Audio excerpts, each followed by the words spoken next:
Hello everyone, glad to be back. Today is 15th of January, now it's 10 o'clock in the morning Moscow time. I'm Levan Gudadze and this is my first update for the day in which I'll share all the main news that are making headlines in Russian media outlets and Russian language pages on different internet platforms. Second update will be a little bit late in the afternoon, about 5 o'clock on my Rumble channel and the Patreon page. Third update will be 9 or 10 o'clock this evening on my Rumble channel with the live stream and Telegram reports program. If you're watching this video on YouTube and have some interest to watch this additional content, then you can see links of my Patreon page and the Rumble channel under this video in description box or in the pinned comment. I just remind you that Patreon is a paid subscription if you want to have access to all content, and the Rumble is free subscription. So that's been said, let's talk about news now. Let's talk about news, and first of all, short summary of the situation on Ukrainian battlefield. According to reports from Russian media, Russian military channels and the defense ministry, I will say there was no crucial changes on any of the sectors of the front line. It's a usual story: artillery duels between the sides, reckoning force operations, and local scale mainly skirmishes between the sides.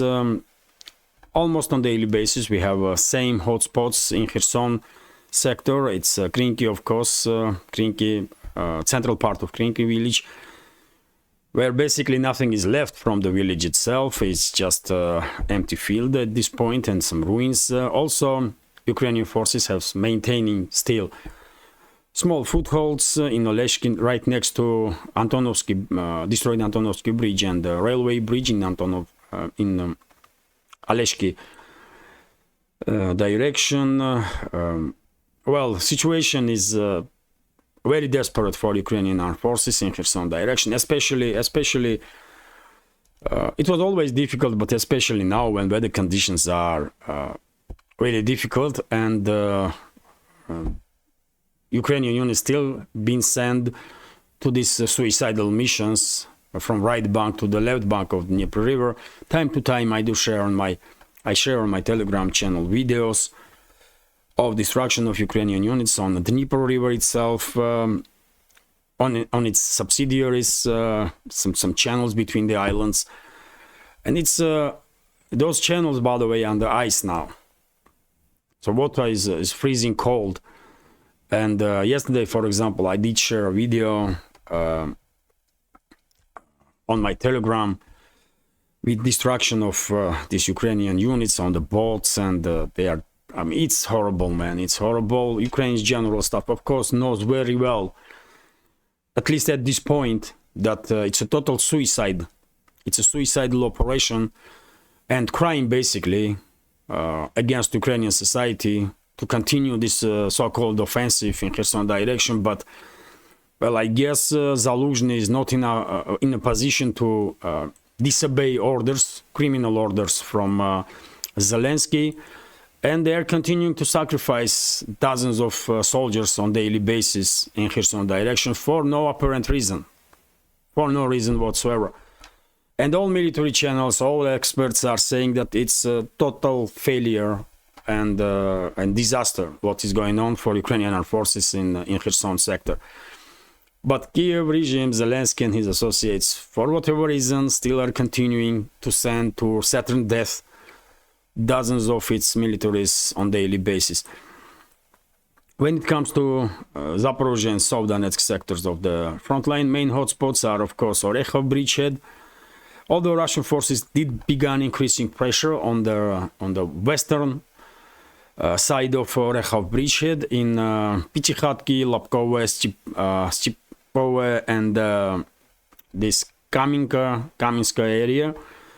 Maybe some offensive is in preparations, offensive of Russian forces, hard to tell, but pressure is increasing in this direction on Ukrainian units. When it comes to Orekhov bridgehead, I guess it's only a matter of days at this point, maybe even hours, and battles will begin inside Rabotina itself.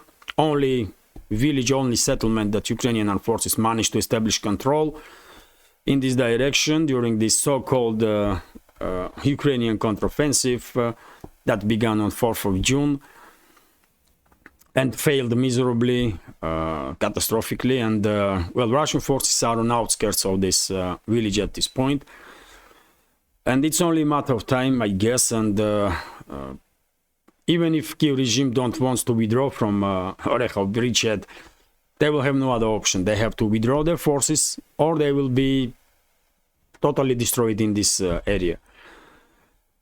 In the fields between Rabotina, Verbova, Novopokrovka.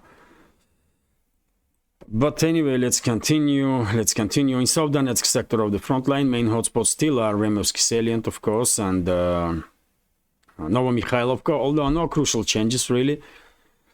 And same we can say about Donetsk sector. Main hotspots are Georgievka settlement right next to Marinka on the northern western side of Marinka. In this village, most likely will become under full Russian control in fairly short time, and also Russian forces advancing in Avdiivka area inside the city and also on the flanks of the city. And for example, according to some reports, Russian forces are now on outskirts of Berdichi on the northern flank of Avdiivka, and Stepovaya settlement is under Russian control. And also Russian forces are advancing right next to railway in the direction of Ocheretina, which is a bigger settlement in this area.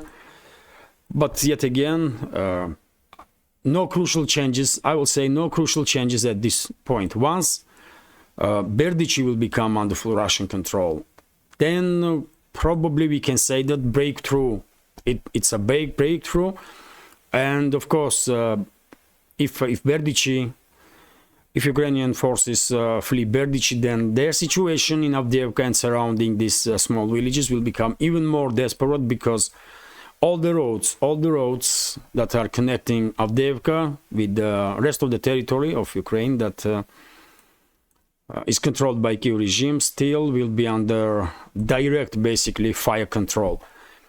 When it comes to Bakhmut, flanks of the Bakhmut, Russian forces are increasing pressure on the both flanks, on the northern flank in Bogdanovka area, in Krasnaya area, Grigorievka area, although no breakthroughs at this point. And when it comes to southern sector, Russian forces are advancing little by little, step by step, but advancing all along this line of Kurdyumovka, Avdiivka, Klishchevka. There was some report that Ukrainian units flee several areas in Klishchevka direction, which may be true. Big military channels did report about it, so most likely it is true. But yet again, it's hard to tell, hard to say that Russian forces are controlling Klishchevka, because there is no Klishchevka no more. There is no village. Nothing is left there. It's just an empty field, just ruins. So now battles are taking place for heights, basically. These settlements are no longer play a crucial role, because they are empty fields. They're nowhere to hide there or to establish stronghold, and therefore now mainly clashes are taking place for heights in these areas. When it comes to northern sectors of the front line, Russian forces significantly increased pressure on Ukrainian units in Seversk direction, all around Seversk, in Razdolovka, Vysyola areas, in Belogorovka, in Serebyansky forestry, and of course, Russian forces increasing pressure on direction of Tarskoye salient and settlements of Terny and Yampolovka. It's only a matter of time, and Ukrainian units will be forced to basically move from the left bank of the Zherebets river to the right bank. It's just inevitable. It will happen in maybe even before end of this month. And when it comes to Kupiansk direction, Russian forces are yet again increasing pressure, not just in Sinkovka area, main hotspot in this sector, but also in Petropavlovka direction. And maybe we have indicators, we can say that we have indicators now that Russian forces probably will try to bypass Sinkovka encircle Sinkovka and force Ukrainian units to lay down arms and surrender if they will not withdraw from this village before they get encircled. So I reported a few days ago that some military experts were sharing exactly this opinion, that maybe it will be better militarily speaking to bypass Sinkovka and encircle it from northern by pincer movement from northern sectors and the southern sectors, and maybe that will happen. I'm no military expert, and it's hard to tell. For me, it's hard to tell if Russian side will conduct such operations, but increased pressure on the flanks of Sinkovka may be indicator that that's exactly what will happen. Although Russian side was so active in recent even weeks, by shelling with the Air Force, striking with the Air Force, long-range artillery, missiles, Ukrainian units in Sinkovka area, that maybe we will see yet another ground operation in direction of this village in upcoming days. That's also a possibility. And this is it for a short summary of the situation on Ukrainian battlefield. I remind you, dear friends, that if you are interested in more detailed information about these local scale skirmishes, there are military channels, quite a number of military channels that are providing this detailed information. And I definitely recommend those channels. First of all, of course, military summary that all of you are familiar of. And if not, then you can see in recommendation list under this video in description box links of the channels that I follow. Among them are military channels also.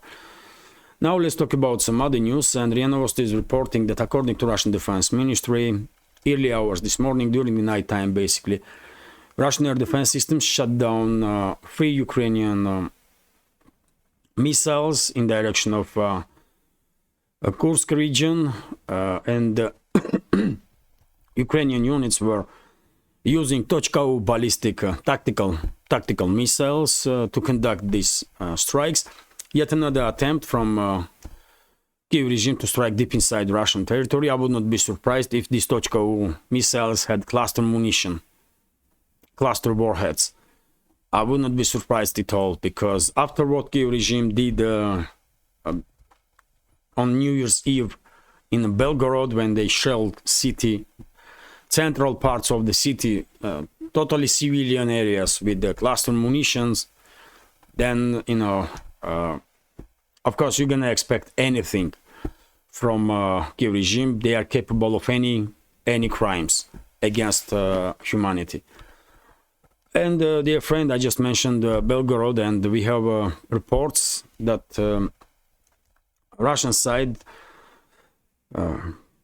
is conducting and basically finishing at this point to build to create some shelters all around the city, right next to bus stations and areas where people are concentrated usually on daily basis. And well, concrete shelters have been put in the places all around the cities, which is well, forced decision basically, because of course local governments have to do whatever they can to protect civilians, and because Kiev regime already demonstrated many times that they are willing to conduct strikes against civilians, intentional strikes against civilians, then Russian side definitely has no other options other than put these shelters in the cities and villages that are bordering Kiev-controlled territories for now. Also, TASS news agency is reporting that well, commander of 5th Battalion, 5th Separate Assault Battalion of Ukrainian Armed Forces, Alexei Tarasenko, did made a statement during one of his interviews that average age in Ukraine's military is about 40 years. I guess it's more than 40 years. And this individual, commander of this battalion, highlighted the extreme shortage of manpower, especially young and capable Men's and that's why he highlighted that usually they are old people, old age people on the front line. He says 40 years, but on videos that I see, I will say that average age of Ukraine's military at this point are even 50 years, not even 40, but 50. But when it comes to shortages of manpower in Ukrainian forces, it's not surprising. Not surprising, of course. I did report about it so long. Probably I was one of the first who began articulating shortages in Ukrainian armed forces, because it was obvious to me that they had some significant issue with the manpower. I began talking about this topic about, I don't know, 7 months ago, maybe. You can check videos 5, 6, 7 months ago, and you will see that I was talking about this stuff. It was obvious already at that time. And the situation will only deteriorate for Ukrainian armed forces in this regard, undoubtedly. RT is reporting that Swiss government priced out of Davos. Oh, that should be this information I'm going to report a little bit later. It's more about economical stuff. Let's continue. RIA Novosti is reporting that Yermak, head of office of Zelensky, did made a statement that on Davos, in Davos, as you know, today this World Economic Forum will begin in Davos, and of course Ukrainian delegation is there, and Yermak, head of Zelensky's office, was not happy. He had expressed his frustration because some delegations, some members of delegations from different countries began talking about necessity of peace talks between Moscow and Kiev. These idiots, by the way, these idiots in leadership of Ukraine still don't understand what is going on. Or maybe they understand what is going on and they are acting under orders of Washington and London, and these orders are to destroy Ukraine. To destroy Ukraine, because that's what they do.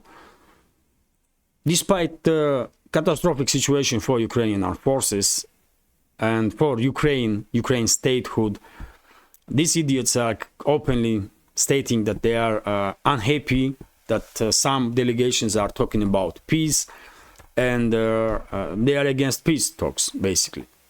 They are against peace talks. These idiots, man.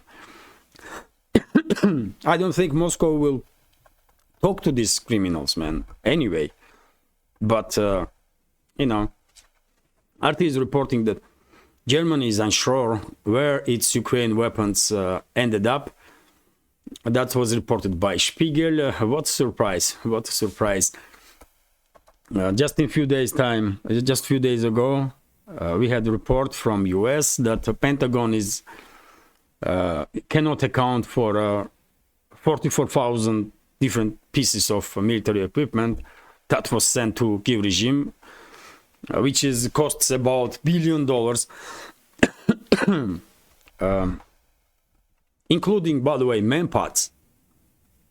Including manpads that can be used to shut down civilian aircrafts by criminals and terrorists. So if manpads have been stolen or manpads are missing, then can you imagine what else is missing also? Of course, we are not even talking about rifles and pistols and grenades and so on. But if manpads are missing, man-portable anti-air aircraft system, then most likely anti-tank systems are also, anti-tank missile systems are also missing, and God knows what else. And of course, significant part of these weapons will eventually, not just US weapons, but also German weapons, will eventually end up, first of all, in Europe. Then maybe then they will cross Atlantic Ocean and end up in North America also, in the US, for example, or in the Canada. in hands of criminal gangs and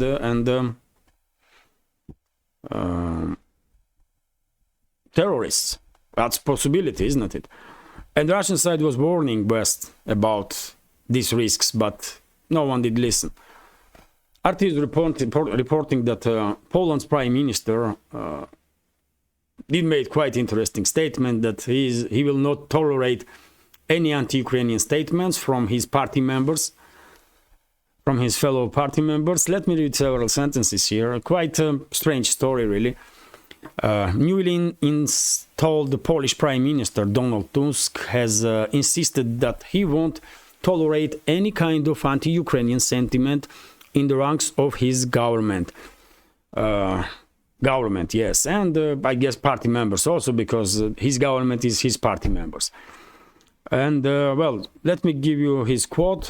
I will never allow anyone in my government to build their positions on some kind of anti-Ukrainian sentiment. The pro-EU politician who headed the Polish government between 2007 and 2014 and was president of the European Council from 2014 to 2019 vowed to claim that in an interview with TVN24 that on Friday that in the run-up to last October's election, the right-wing Law and Justice Party tried to play an anti-Ukrainian note to remain in power, and that nothing of this kind will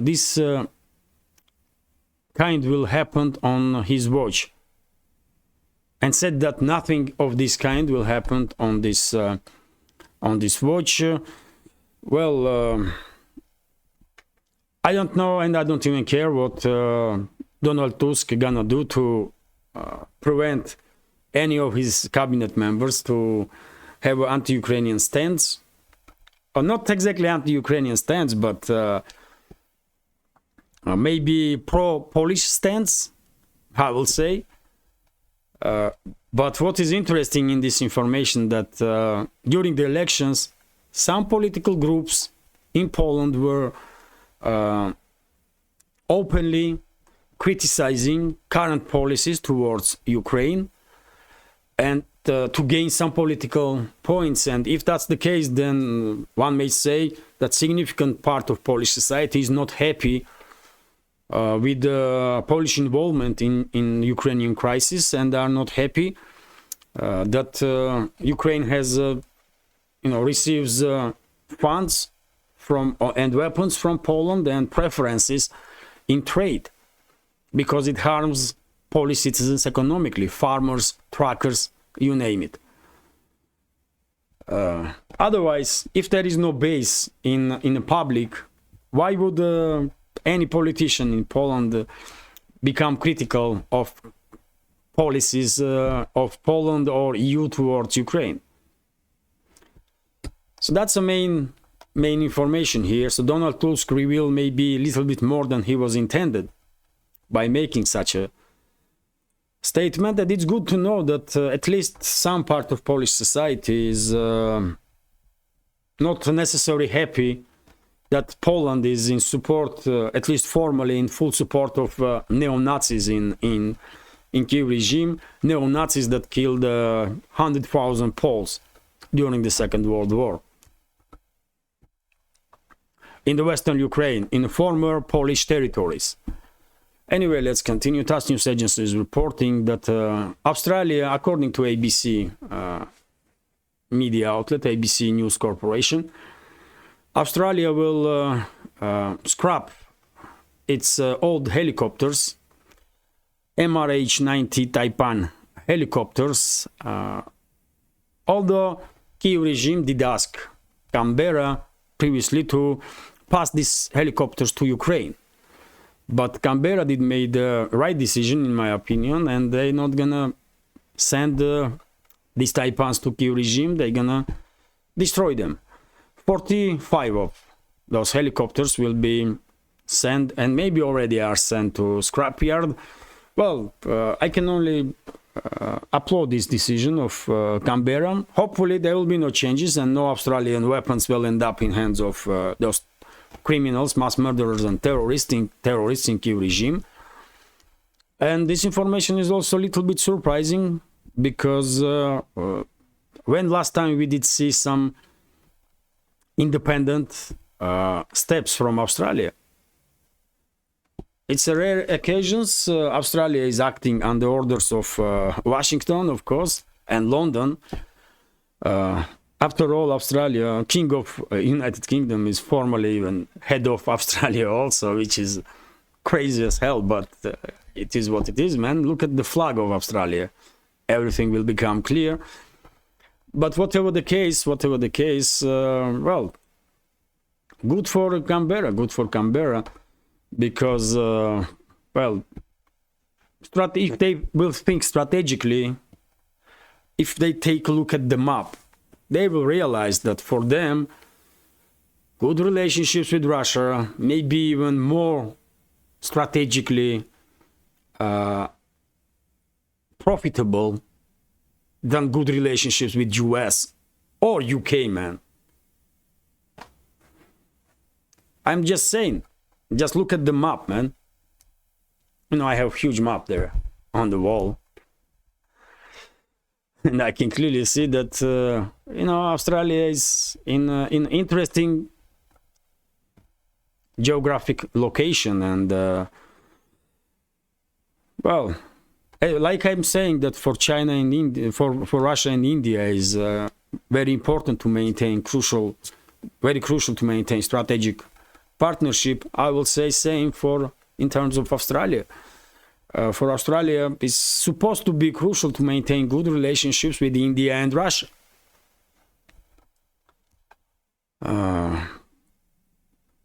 But anyway, let's continue. RT is reporting that Ukraine to defend... Oh, you're gonna laugh on this news, man. As you know, a few days ago, Rishi Sunak, Prime Minister of UK, was in Ukraine, and they did sign some sort of agreement that no one knows exactly what.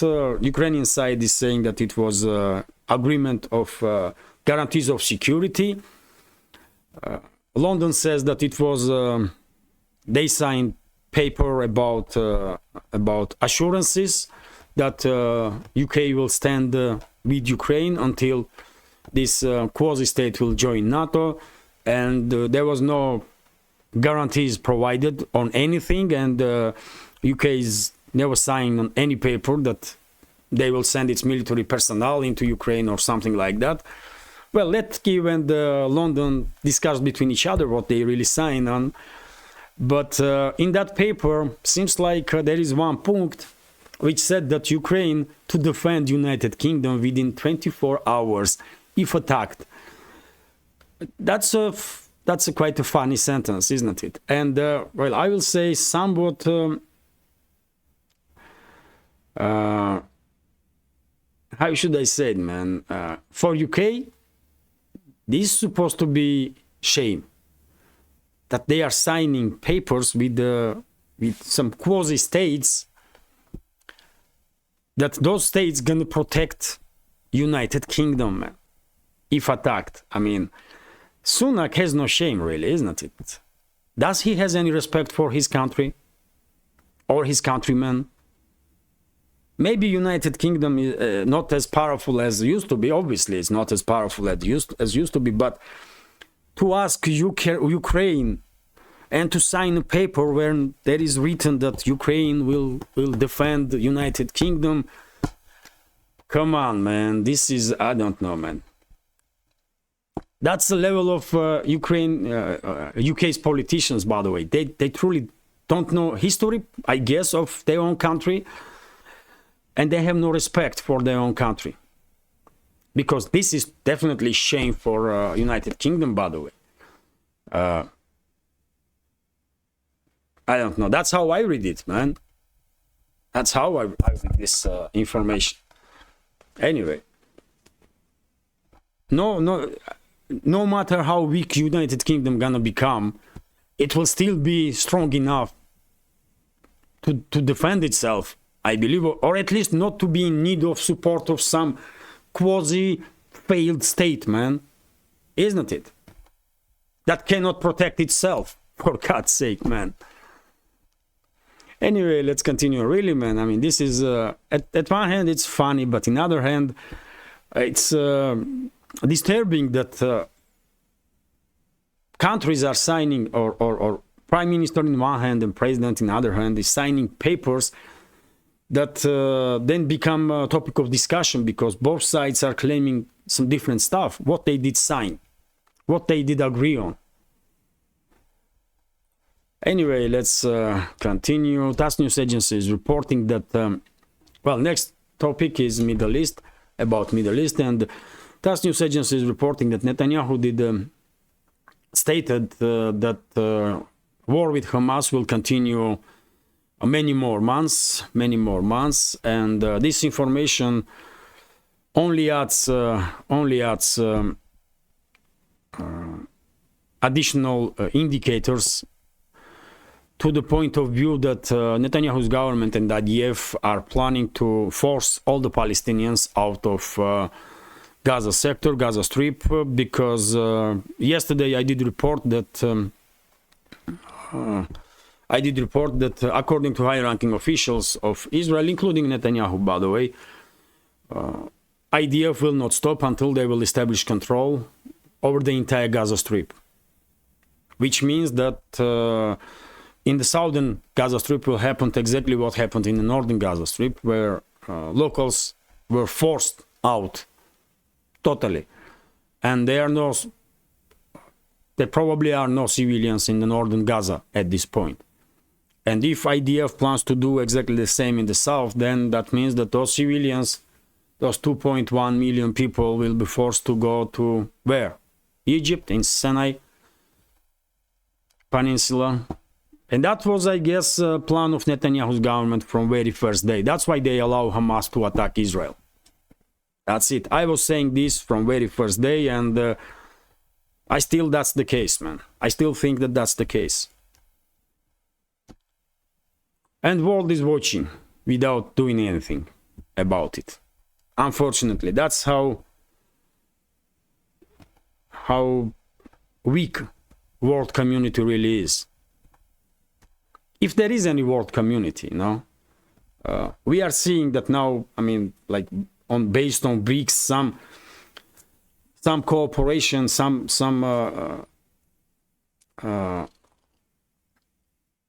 communication on a different level have been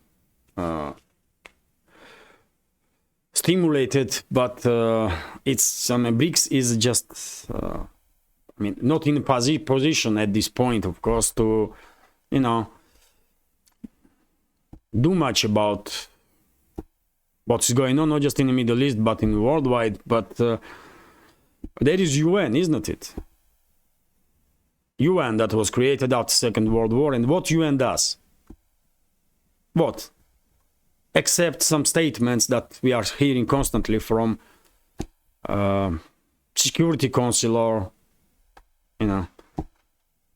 So world community not even exists, really. It's just words, world community. What world community, man? No, ethnic cleansing is taking place right now, and nobody does nothing. RIA Novosti is reporting that, of course, I'm exaggerating maybe a little bit. Of course, behind the doors, some diplomatic steps have been taken by Moscow, Beijing, New Delhi, Brazil. South Africa is, of course, trying to influence Netanyahu's government. They even sue Israel in the International Criminal Court. Of course, some steps have been made, but what I want to say is that this is not enough.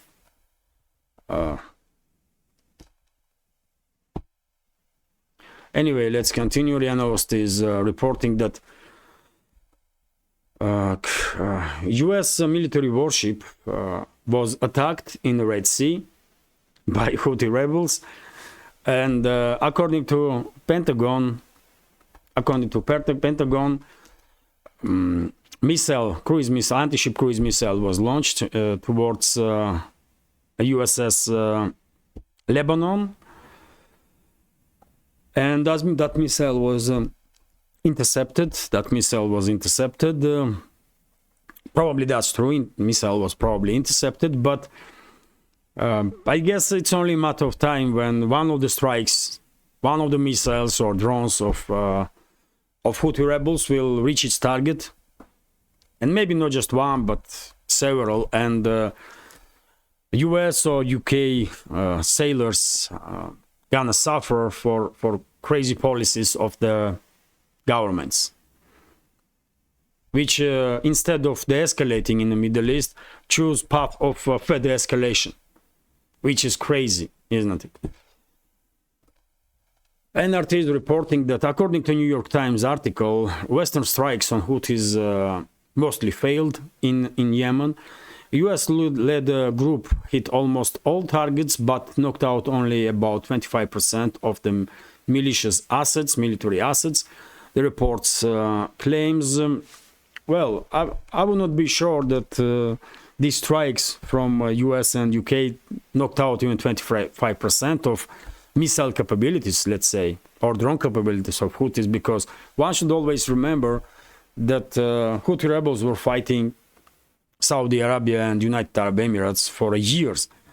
And both these countries have a quite sophisticated air force and militaries. They have modern weapons, Western weapons, mainly Western fighter jets, fighter bombers, and so on. And they were receiving intelligence in real time from US and UK while conducting operations against Houthis, and they failed. They still failed. So why they failed? Because Houthi rebels know how to deal with these threats, how to deal with the capabilities of the enemies, including intelligence capabilities, strike capabilities, and so on. And that's why Houthi rebels, despite all the attempts from Saudi Arabia to destroy the military wing, failed to do so. And until negotiations take place between Houthis and Saudis, and until sides reach agreement, and UAE, until sides reach agreement on ceasefire, Houthis were on regular basis conducting missile and drone strikes on Saudi Arabia, isn't it? And therefore, I'm quite sure no matter how many strikes United Kingdom and United States gonna conduct against, or Germany, by the way, for that matter, that will already maybe send its warship also into Red Sea to participate in this operation. No matter how many strikes they're gonna conduct, Houthi rebels will still maintain their missile capabilities and drone capabilities, 100%. TASS news agency is reporting that, well, White House, John Kirby, by the way, this very funny guy that used to be admiral in US, which is also, I mean, extremely funny. What kind of admirals US Navy has, man? I mean, crazy. But anyway, John Kirby, this interesting personage, did made a statement that US's White House is not seeking for a confrontation with Yemen, with Yemeni Houthis. And of course, it's impossible to seriously comment on this topic, because once again, we are seeing a situation when US acts first and asks questions after that. US did strike first, escalate the situation in the region, and now they are saying that, you know, they are not seeking military conflict with Ansar Allah and so on. How are you gonna take seriously these people, man? Let's hope in 2024, during the elections, man, the US citizens will do their best to influence political situation in the country and replace those crazies in White House with some adequate people. Let's hope, man. I don't know for whom they vote. None of my business really, but I mean, current administration is just, I mean, really mess, man. So hopefully some normal individuals will enter White House after election in 2024, because this craziness cannot continue too long. Because of the Biden's White House, US citizens are in the danger all around the world now, and especially US militaries. For no apparent reason, Washington not have to be engaged everywhere, especially in a negative manner. Where is the diplomacy, for God's sake? When last time Washington used diplomacy as a tool to achieve something? Why always they're gonna use force and threaten somebody or intimidate somebody? What is wrong with these people, man? In White House, in Pentagon, in Congress and Senate? I don't know. Anyway, let's continue. RT is reporting that Egypt's Suez Channel revenues plunged, which is also not surprising, of course. Revenues generated by Egypt's Suez Channel saw a 40% year-on-year decline in the first 11 days of 2024.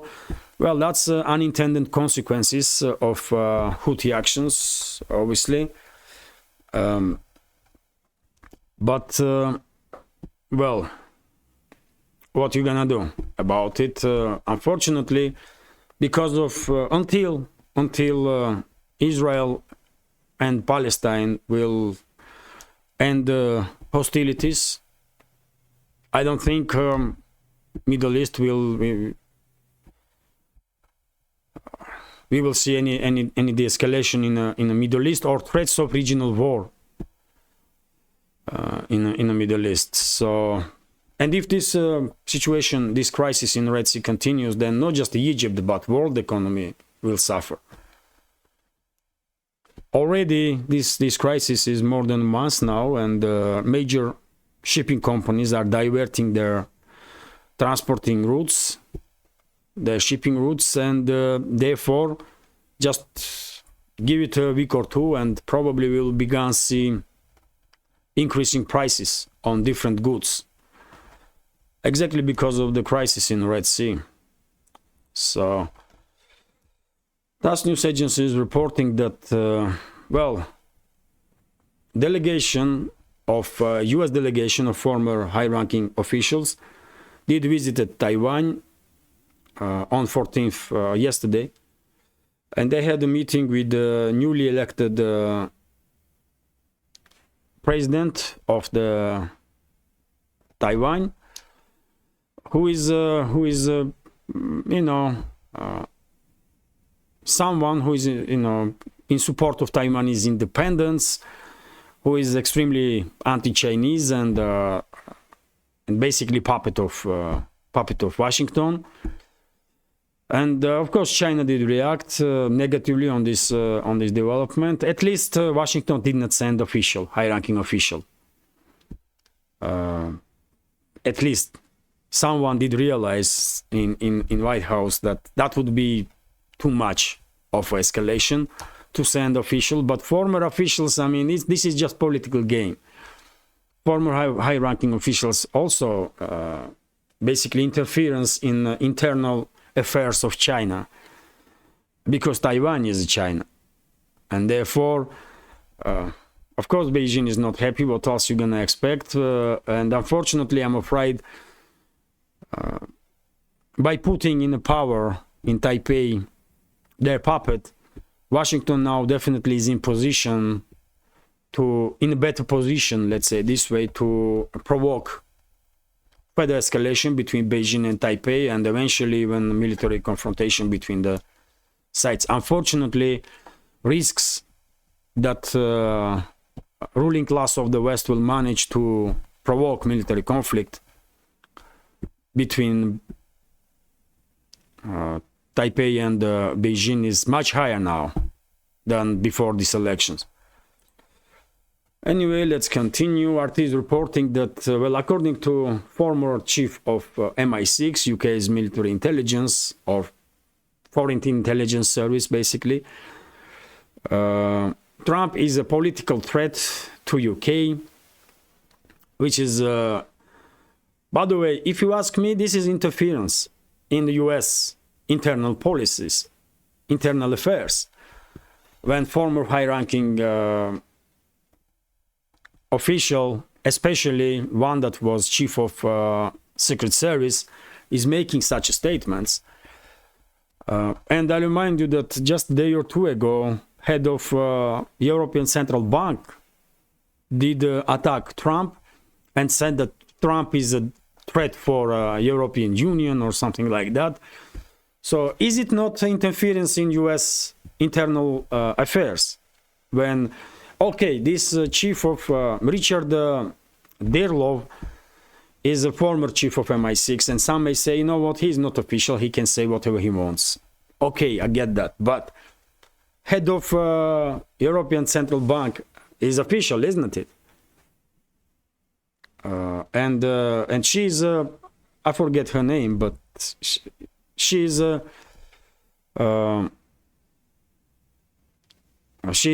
official, and she's openly saying that Trump is a threat. Therefore, of course, influencing opinions of some people in the US. How to vote, for example. That's indirect influence and interference in presidential elections. But will US media outlets pay attention to these statements from Europe? Of course not. But if any Russian politician, by the way, current or former or official, will say anything, then of course entire Western media gonna blow up, and you know this is interference and so on. That's yet another example of double standards for you. And when it comes to this topic itself, is Trump a political threat for UK? I don't think so. UK and US, they are acting almost always simultaneously and in the same ways. They are strategic partners, and I don't think anything will change. No matter who is in office, Trump, Biden, whoever. Let's continue anyway. Let's continue. And RT is reporting that Maldives, by the way, this small nation on archipelago southwest of Sri Lanka or Ceylon, Maldives is set to set a deadline for India to withdraw its troops. So some escalation is taking place in this part of the world in regards to these two nations. And the island nation establishes March 15 ultimatum for New Delhi to pull out its military from the archipelago. Unfortunately, relationships between the two deteriorating, and some may say maybe relationships are deteriorating because of the Chinese involvement, Chinese influence on Maldives politicians. And I think this opinion may have some reasoning behind it. But whatever the case, let me show you, man. This is tiny islands. This is tiny islands here somewhere. That's Maldives, by the way. This tiny archipelago. And it has a strategic location. It does have strategic location, so I would not be surprised at all if China wants to replace, let's say, India's influence in Maldives, and potentially establish its strong military presence on these islands, because this is a strategic maritime routes, by the way, of course. But let's see what will happen. After all, what India can do, man. If Maldives are demanding to withdraw forces. Most likely India will withdraw its forces, or maybe India will decide to, you know what, we will just occupy this land then. That may also happen because, you know, India is a major superpower in this world and has strategic interests, and if some countries, neighboring countries, are not realizing that it's gonna be harmful to, you know, play some games around India, then they will learn it in a hard way. That may be also case. Anyway, let's continue and hope that sides will resolve their relationships, you know, in good terms. Also, RIA Novosti is reporting that Rospotrebnadzor, Russian State Department that is in control of many issues here in Russia, and health included, made the comment that it's nothing extraordinary that in Davos, during this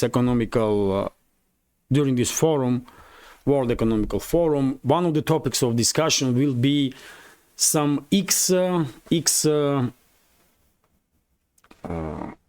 sickness, let's say X virus, that may cause pandemic again in the world, and maybe 20 times more deadly than previous virus was that caused pandemic. Well, Rospotrebnadzor said that on different forums, topics of possible risks for a world community are constantly discussed, and nothing extraordinary. If in Davos this topic will be discussed, what may happen, how world will react on such a threat, and so on. But well, people in the world are very skeptical of previous pandemic, why it happened, how it happened, why governments react in the way that they react. Maybe some combined operation was taking place of globalists or whoever they are. There are many questions, really, many questions, and I don't think this answer will satisfy people who has questions. Yes, I can understand that this kind of topics, possible risks for world community, can be discussed anywhere, but when it comes to Davos, especially Davos, I mean this World Economical Forum, WEF, people are very skeptical of that gathering. I guess vast majority of humankind is having questions about real intentions of that people that are ruling this World Economical Forum and are behind these groups, and therefore I can understand why this Rospotrebnadzor was asked about it, and this state institution had a press release about this topic. I can understand why questions were asked, but this answer not gonna satisfy nobody, really, because you know, world community will never trust, vast majority of humankind will never trust those globalists that are running the show in Davos.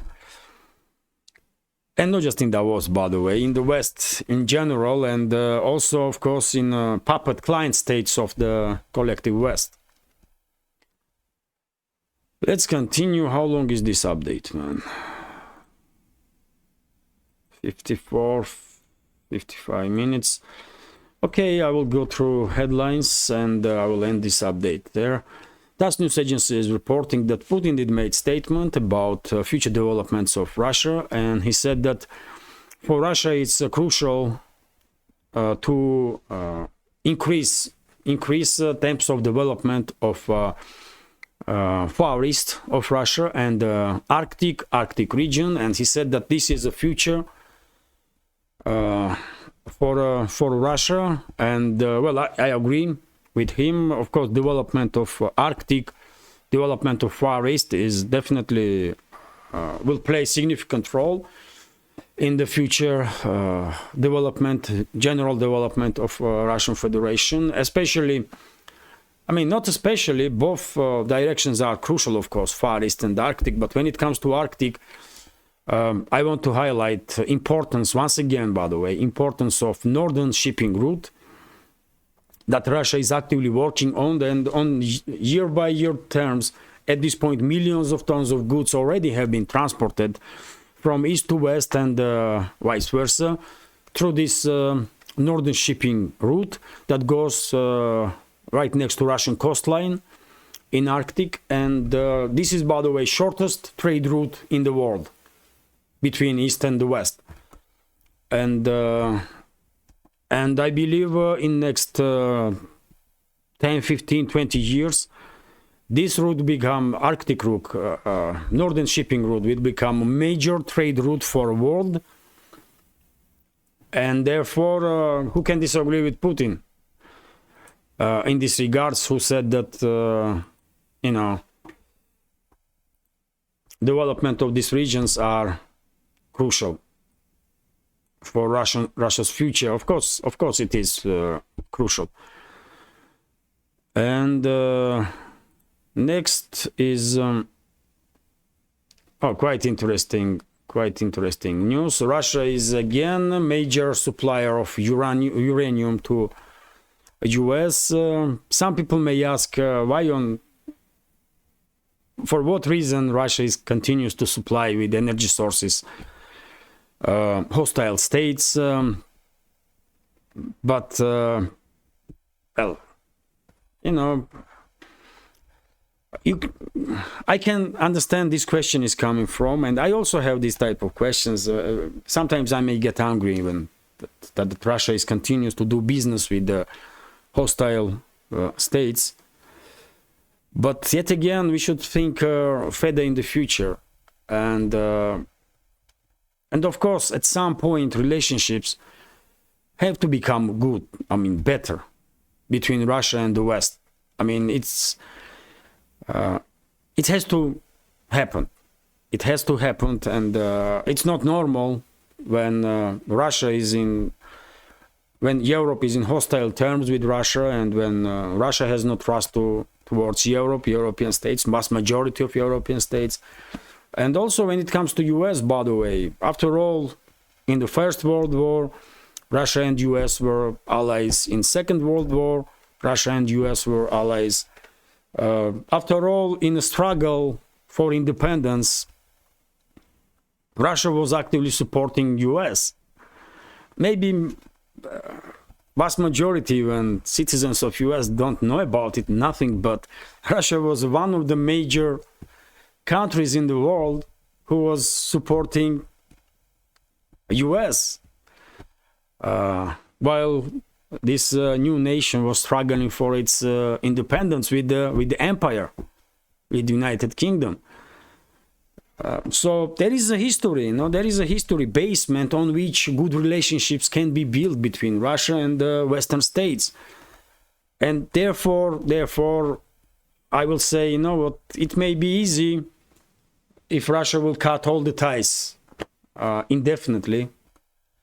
But when you are in the government of the major power in this world, of course you are thinking not about immediate terms, but you are forced to think about foreseeable future, long-term interests. And in this long-term interests definitely are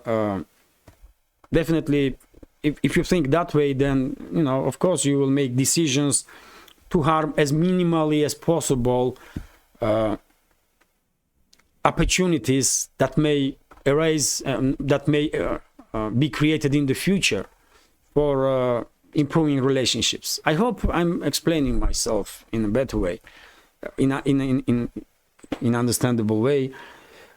So that's why Moscow's policies may not be understandable, some policies at least, in context of current developments. But if you take in account long-term interests of not just Russia, but also humanity, by the way, then it's become a little more understandable why Russia is not really in a hurry to cut all the ties with the West, economical, political, and diplomatic, and so on. After all, major superpowers always have to talk, and it's always good if major superpowers are in working relationships, if not friendly and strategic, at least in working relationships. And it's true when it comes to Russia and US, for example, relationships between Russia and US, or Russia and EU. And it's true in case of China, China-US, China-EU relationships. It's true in case of India, US, India, EU relationships, and also between Russia, China, and India themselves also. Superpowers have to talk always. It's better for humanity. So that's why I guess Russia is, still supplying, Western states with some goods, including strategic ones like energy, including nuclear energy. TASS news agency, I did spoke about it. Well, RT is reporting that Swiss government priced out of Davos. This is very funny news, by the way. World Economic Forum's annual summit has pushed accommodation costs beyond reach of the federal government, local media reports. So they will be, by the way, you may not believe this, but there will be no Swiss delegation in Davos in this summit because of the high costs. What the hell is going on, man? So let's read several sentences here. So the Swiss government can't afford to send its own officials to the World Economic Forum's elite yearly get together in Davos, and is asking even higher level dignitaries to share hotel rooms. The New Zurich Zeitung reported on Saturday. The Alpine resort town of Davos will play host to politicians, business leaders, and celebrities when the World Economic Forum's annual meeting kicks off on Monday. Today, the gathering is on apparently for like-minded liberal elites to network and discuss their shared interests in eliminating fossil fuels, boosting diversity and equity, and planning for climate disasters, among other much malignant proposals. Well, whatever agenda of these globalists in Davos is, I don't think they really care about humans and humanity. I'm quite sure about it, and I will definitely never trust those people, that's for sure. But information that Swedish government cannot afford to send its own delegation in its own country, wow. I mean, we are talking about Switzerland, for God's sake. What happened to this richest country in the world, or one of the richest country in the world? I mean,